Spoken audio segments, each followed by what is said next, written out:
কলেজে হামলা ও সংঘর্ষ, উত্তপ্ত ঢাকার শিক্ষাঙ্গন। এবার বিস্তারিত।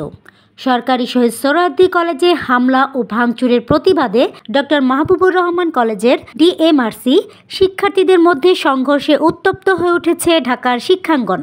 সোমবার 25 নভেম্বর দুপুরে কবি নজরুল কলেজ থেকে শিক্ষার্থীরা মিছিল নিয়ে ডিএমআরসির দিকে রওনা দেয় এবং কলেজ ক্যাম্পাসে ব্যাপক ভাঙচুর চালায়। এতে কলেজটির অবকাঠামোগত ব্যাপক ক্ষতি হয়। বুধবার ডিএমআরসির শিক্ষার্থী অভিজিৎ হাওলাদারের ভুল চিকিৎসায় মৃত্যুর অভিযোগ থেকে এই উত্তেজনার সূত্রপাত। বৃহস্পতিবার সোহরাওয়ার্দী ও কবি নজরুল কলেজের শিক্ষার্থীরা ডিএমআরসির শিক্ষার্থীদের উপর আক্রমণ করলে পরিস্থিতি আরও তীব্র আকার ধারণ করে। এর প্রতিক্রিয়ায় রোববার ঢাকার 30টির বেশি কলেজের শিক্ষার্থীরা সংঘর্ষে জড়ায়, যাতে প্রায় 40 জন আহত হন। পরিস্থিতি এখনও উত্তেজনাপূর্ণ রয়েছে এবং শিক্ষার্থীদের মধ্যে পাল্টাপাল্টি স্লোগান ও প্রতিবাদ চলছে।